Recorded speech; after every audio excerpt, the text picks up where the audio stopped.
October 17, 1998. The air hung thick and humid over Clay County, West Virginia, clinging to the dense, overgrown Appalachian forest like a shroud.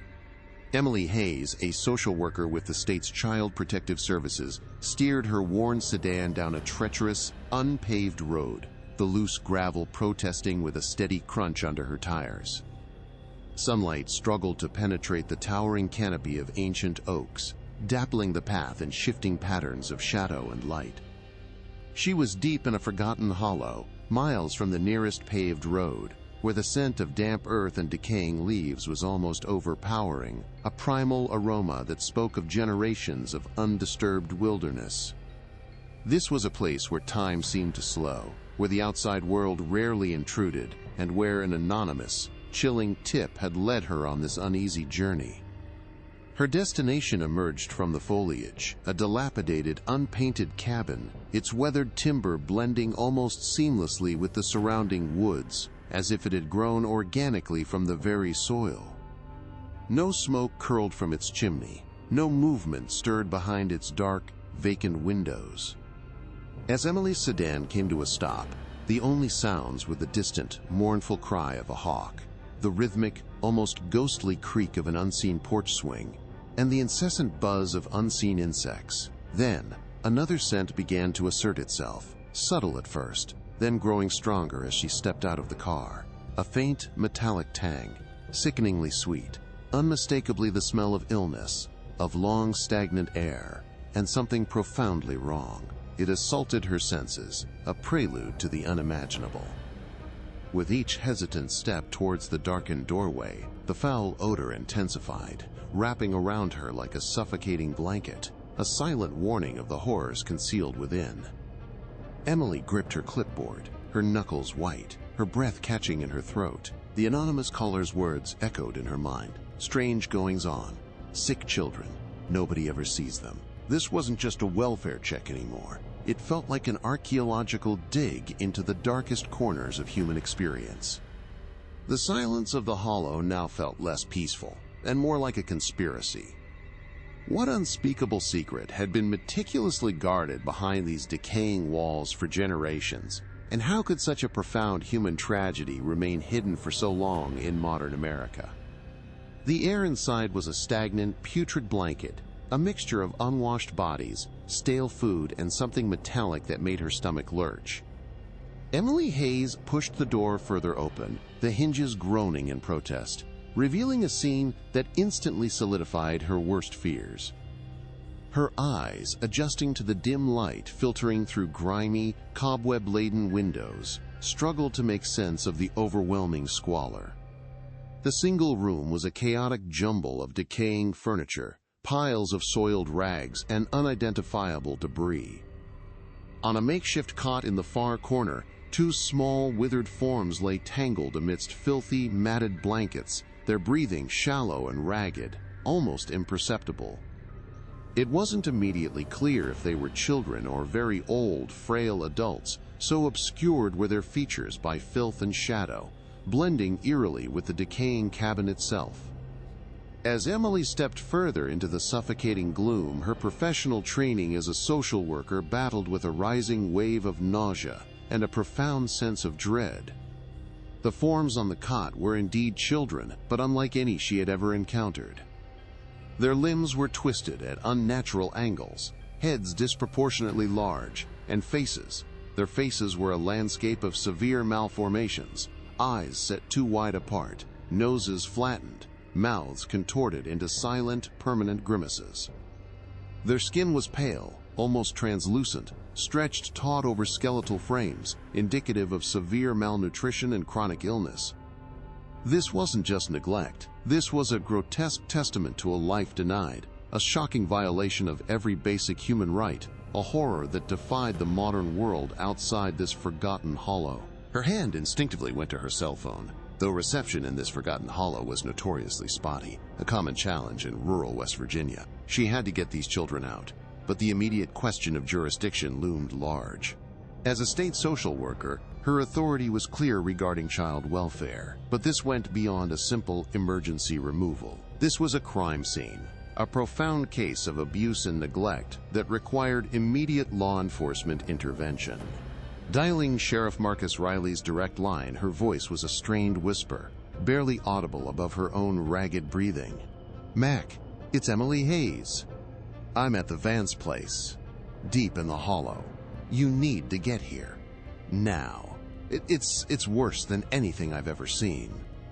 We have 2 severely neglected children, and I think there's more to this than just neglect." The urgency in her tone cut through any small-town pleasantries. It felt like an eternity, but within the hour, the familiar rumble of Sheriff Riley's Ford pickup broke the oppressive silence of the hollow, followed by the crunch of tires on gravel. He entered the cabin, his seasoned lawman's face hardening with each step, the air thick with the same putrid odor that had assaulted Emily. His gaze swept over the squalor, taking in the unimaginable conditions, then fixed on the 2 unmoving figures on the cot. "Good God, Emily," he muttered, his voice low with shock and revulsion.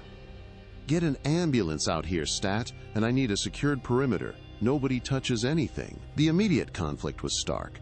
Rescuing the children while simultaneously preserving a potential crime scene, deep in a forgotten corner of Clay County, where the law's reach often felt thin, tenuous, and far from the watchful eye of the outside world. The immediate aftermath inside the Vance cabin was a whirlwind of controlled chaos. Sheriff Riley, his face grim, barked orders into his radio, dispatching the county's single ambulance and calling for state police assistance, recognizing instantly that this tragedy far exceeded the scope of a local neglect case. The air was thick, with the metallic tang of illness and the heavy scent of disinfectant, as paramedics, their faces pale under the dim light, carefully assessed Caleb and Josiah. Their emaciated bodies, contorted limbs, and alarmingly malformed features were a shocking sight, even for seasoned emergency responders. Each movement was deliberate, aimed at stabilizing the boys while preserving the cabin as a potential crime scene. Emily Hayes stood by, a silent sentinel, her professional composure barely masking the profound horror and sorrow that had settled deep within her. The priority was the children's survival, a race against time and generations of cruel neglect. At the West Virginia University Medical Center, Dr. Lena Sharma, a geneticist known for her meticulous research and compassionate approach, led the initial medical assessment. The brothers, now bathed and in sterile hospital gowns, presented a medical puzzle of unprecedented complexity. Their deformities were not isolated. They were systemic, affecting skeletal structure, neurological function, and facial features in a way that screamed genetic anomaly. Blood samples were drawn immediately, and a comprehensive battery of tests began. Dr. Sharma's experienced eye quickly gravitated towards a specific, chilling hypothesis: extreme consanguinity. The pattern of their physical manifestations, the severity of their intellectual impairment, and their shared, unique presentation pointed unequivocally to a critically shallow gene pool, a direct consequence of generations of inbreeding. It was a genetic horror story unfolding in real time, demanding an immediate, deep dive into the Vance family's hidden history. Back in Clay County, Sheriff Riley wasted no time. Elara Vance, the brothers' grandmother and primary caregiver, was brought in for questioning. Gaunt and deeply defensive, she offered only fragmented, often contradictory explanations for the boys' condition and their isolation. She spoke of family ways and keeping to ourselves, her eyes flitting nervously, avoiding direct answers about their parentage or the specific nature of their deformities. Riley, a man who understood the intricate, often unspoken rules of hollow communities, knew he was up against a wall of ingrained suspicion and fear. He formally charged Elara with severe child neglect and abuse, but he knew this was just the tip of an iceberg. The immediate legal action was necessary, but the true answers lay buried deeper, within the family's guarded past and the silent, unforgiving Appalachian earth. The investigation rapidly escalated beyond the local sheriff's department. State police forensics teams arrived, meticulously combing through the dilapidated cabin. Every soiled blanket, every crude utensil, Every dust-laden corner was photographed, cataloged, and collected. They searched for any evidence of other residents, additional victims, or a more sinister underlying cause beyond neglect. Simultaneously, Sheriff Riley, in collaboration with Emily Hayes, began accessing state and national databases, looking for any prior records related to the Vance family, birth certificates, death records, land deeds, or any social service interactions that might have occurred decades ago. The goal was to piece together a timeline, to understand how Caleb and Josiah could have existed in such a profound state of hidden suffering for so long, undetected by the systems designed to protect the vulnerable. The most daunting task began with a genealogical hunt. Dr. Sharma's urgent need for a family history merged with the law enforcement's quest for motive and responsibility. Emily Hayes, with her social work background, proved invaluable in navigating the labyrinthine public records of rural West Virginia.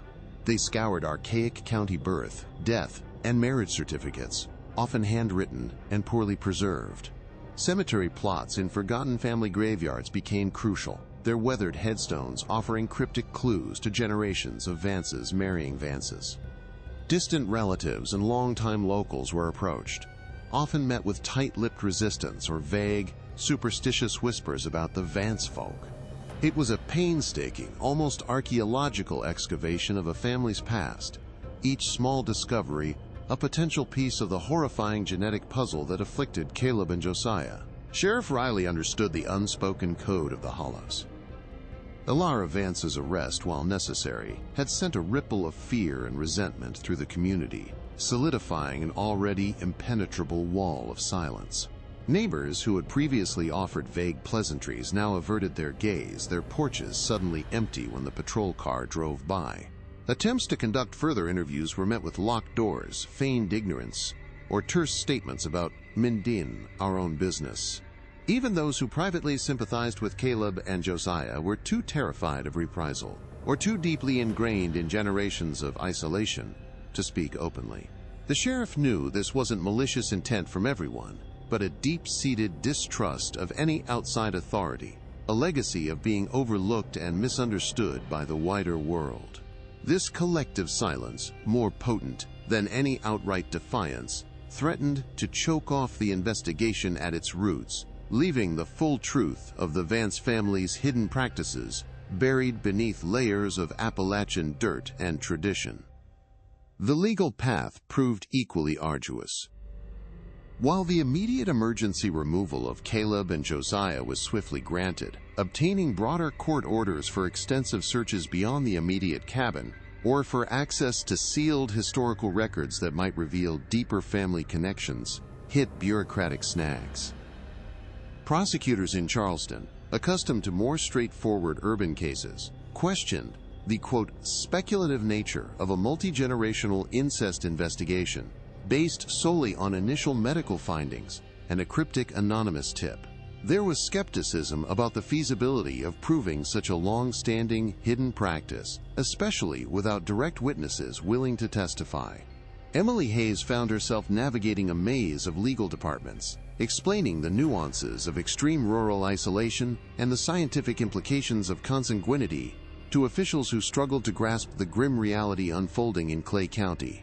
The wheels of justice, designed for clarity and concrete evidence, ground slowly against the invisible, intricate web of the Vance family's past, threatening to stall the entire pursuit of truth. Dr. Sharma, though miles away at WVU Medical Center, felt the ripple effect of this resistance. Her genetic analysis, while scientifically robust, needed the corroboration of a comprehensive family history to fully map the devastating genetic lineage. Without access to more comprehensive records or community cooperation, tracing the intricate web of intermarriages became an agonizingly slow process. Emily Hayes, tenacious as ever, found herself spending countless hours poring over faded microfiche in dusty county archives, often finding records incomplete or deliberately vague. Every dead end, every locked door in the hollow, felt like a personal affront to the dignity of Caleb and Josiah, whose silent suffering screamed for answers. The initial shock had given way to a grim determination, but the sheer scale of the generational secret, protected by both human silence and bureaucratic inertia, loomed as the most formidable obstacle yet. The State Police Forensics Team, a highly specialized unit, usually reserved for high-profile homicide investigations, meticulously processed the Vance cabin.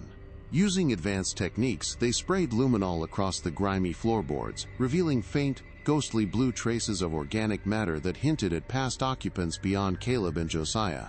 Soil samples from beneath the cabin's crumbling foundation were taken, analyzed for any unusual chemical compounds or buried materials. Thermal imaging scans, initially deployed to detect hidden compartments, instead picked up residual heat signatures, suggesting that other areas within the seemingly abandoned structure had been recently, albeit briefly, occupied. Every loose floorboard, every crumbling section of plaster was methodically examined. The methodical, almost sterile precision of the forensic work starkly contrasted with the cabin's raw, organic decay.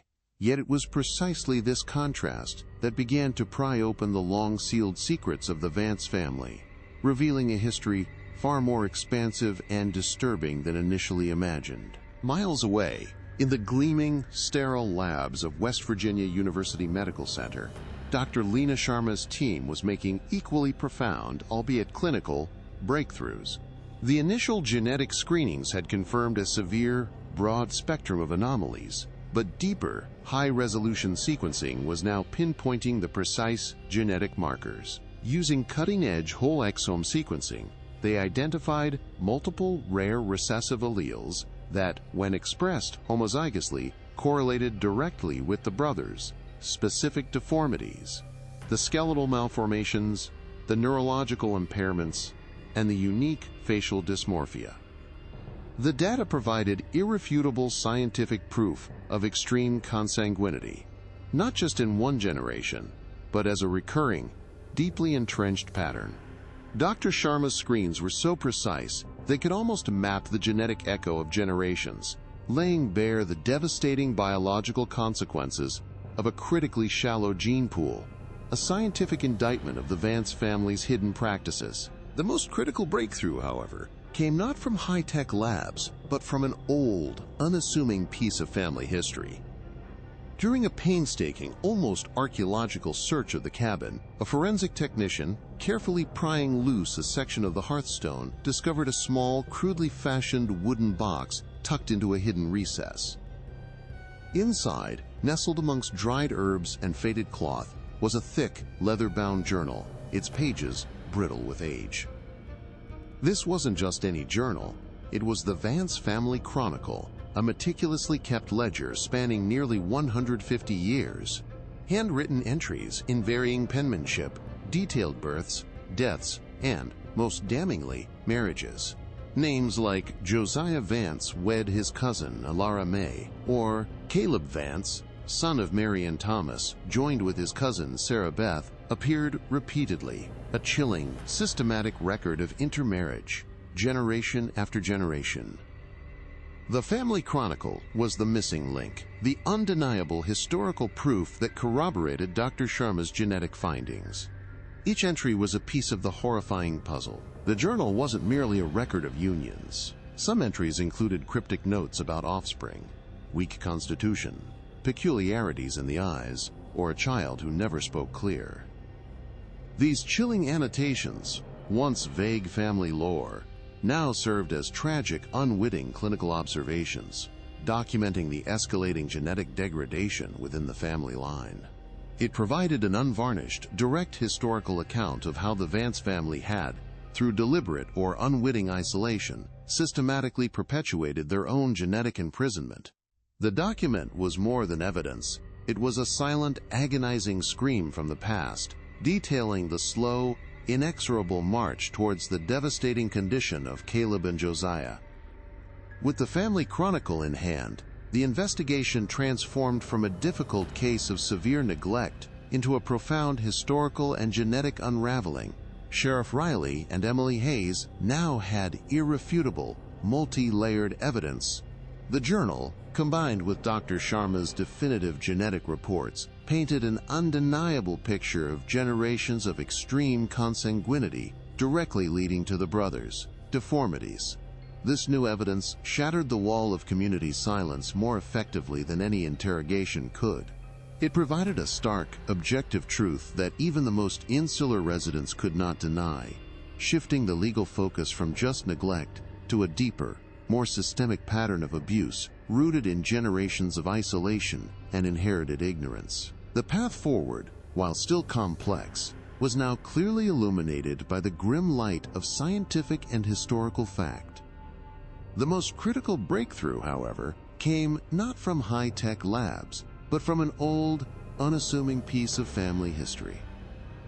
During a painstaking, almost archaeological search of the cabin, a diligent forensic technician, carefully prying loose a section of the hearthstone, discovered a small, crudely fashioned wooden box tucked into a hidden recess. Inside, nestled amongst dried herbs and faded cloth, was a thick, leather-bound journal, its pages brittle with age and the faint scent of decay. This wasn't just any journal. It was the Vance Family Chronicle, a meticulously kept ledger spanning nearly 150 years, promising to unlock secrets far older and more profound than anyone had dared to imagine, a silent witness to generations of hidden lives. The Family Chronicle was the missing link, the undeniable historical proof that corroborated Dr. Sharma's alarming genetic findings. Each entry was a piece of the horrifying puzzle, handwritten in varying penmanship, detailing births, deaths, and, most damningly, marriages. Names like Josiah Vance wed his cousin Elara May, or Caleb Vance, son of Mary and Thomas, joined with his cousin Sarah Beth, appeared repeatedly, a chilling, systematic record of intermarriage, generation after generation. Some entries included cryptic notes about offspring, weak constitution, peculiarities in the eyes, or a child who never spoke clear. These chilling annotations, once vague family lore, now served as tragic, unwitting clinical observations, documenting the escalating genetic degradation within the family line, confirming the scientific nightmare. If this shocking revelation has left you speechless, type Vance Chronicle in the comments below. This document was more than evidence. It was a silent, agonizing scream from the past, detailing the slow, inexorable march towards the devastating condition of Caleb and Josiah. With the Family Chronicle in hand, the investigation transformed from a difficult case of severe neglect into a profound historical and genetic unraveling. Sheriff Riley and Emily Hayes now possessed irrefutable, multi-layered evidence. The journal, combined with Dr. Sharma's definitive genetic reports, painted an undeniable picture of generations of extreme consanguinity directly leading to the brothers' deformities, shattering the wall of community silence more effectively than any interrogation could. It provided a stark, objective truth that even the most insular residents could not deny. The revelation of the Vance Family Chronicle, coupled with Dr. Sharma's irrefutable genetic findings, didn't just break the local silence, it detonated a media bomb. News outlets, initially dismissive of a backwoods neglect case, seized upon the story's horrifying implications. National news networks like CNN and Fox News dispatched crews to Clay County, their bright lights and satellite trucks a stark contrast to the hollow's ancient gloom. Headlines screamed, "Generations of horror unearthed in Appalachia. Inbred brothers, a hidden American tragedy." Local residents, once reticent, now found themselves under an unwelcome spotlight, their way of life dissected and sensationalized. The narrative quickly shifted from a simple crime to a profound societal failure, sparking outrage and a demand for answers that reverberated far beyond West Virginia's isolated hills. The world was now watching Clay County. The public's reaction was swift and visceral.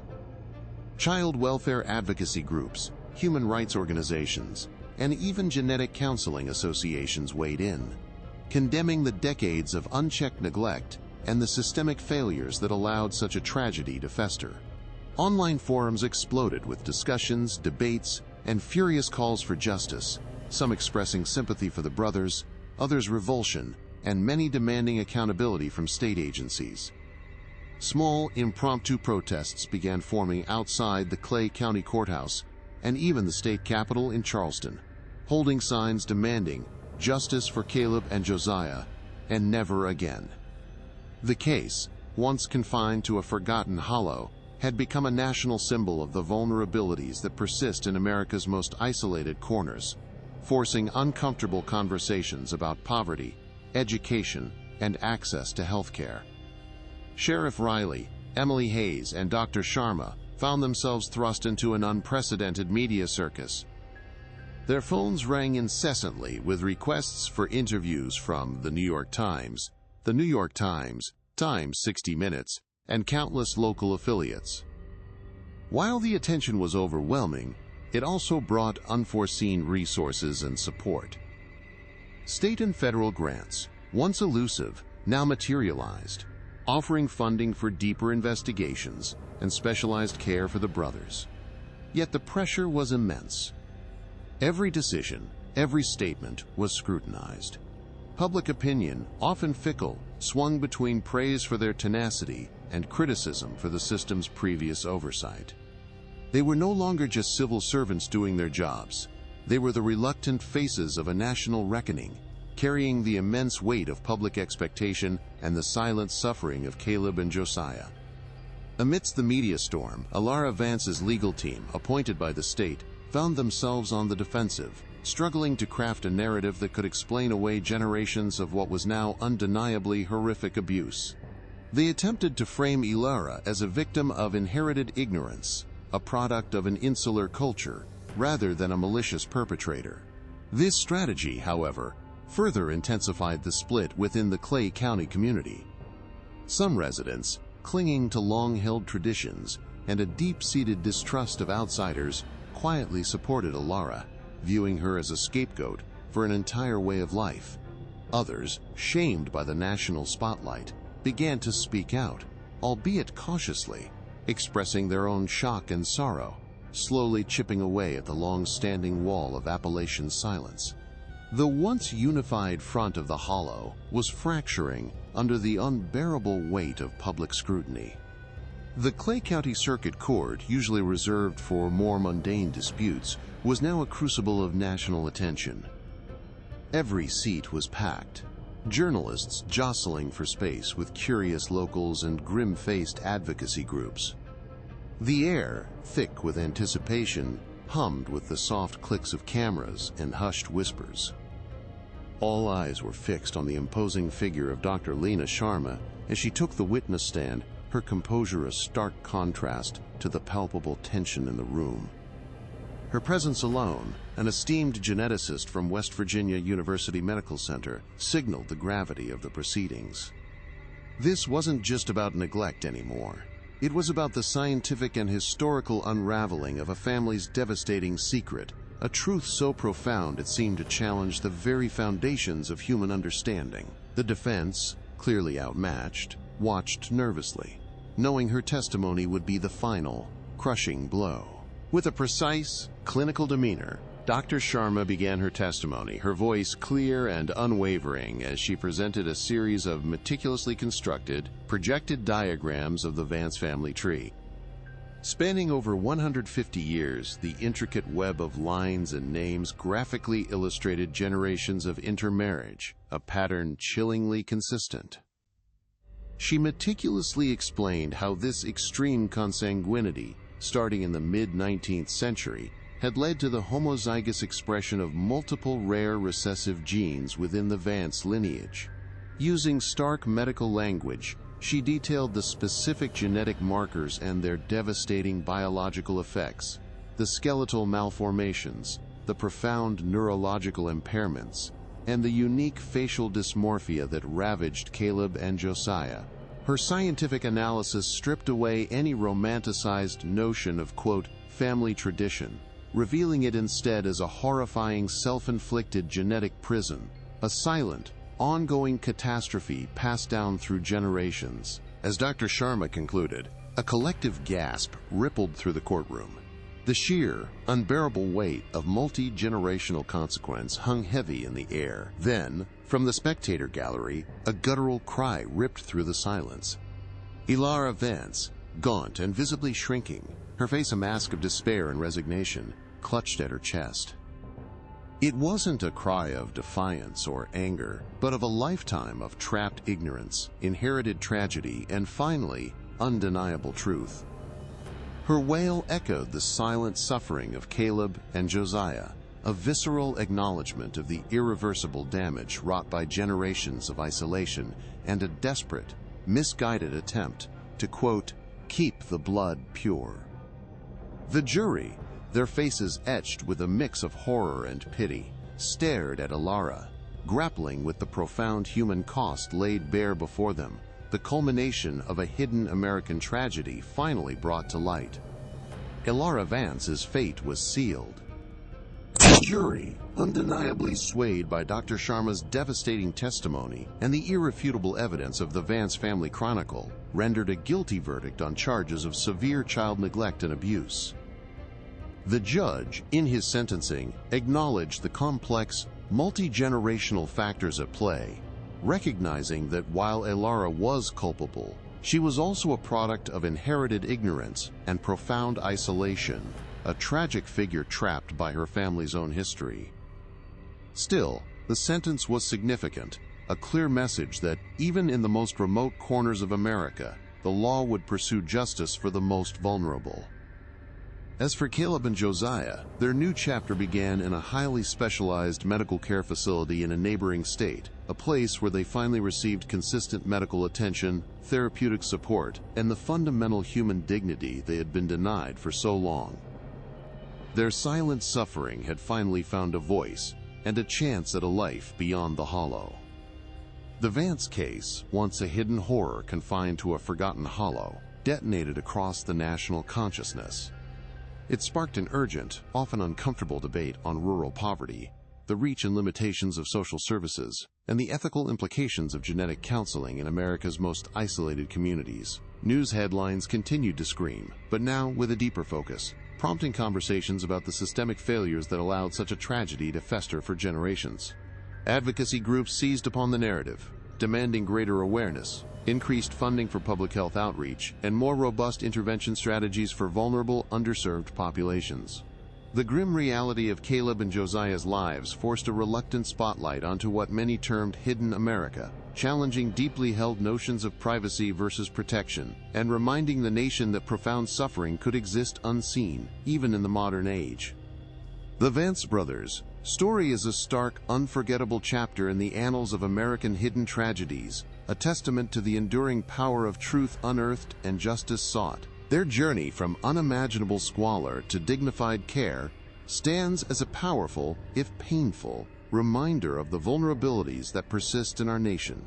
If their fight for recognition and the relentless pursuit of answers by Emily Hayes, Sheriff Riley, and Dr. Sharma resonated with you, please consider showing your support.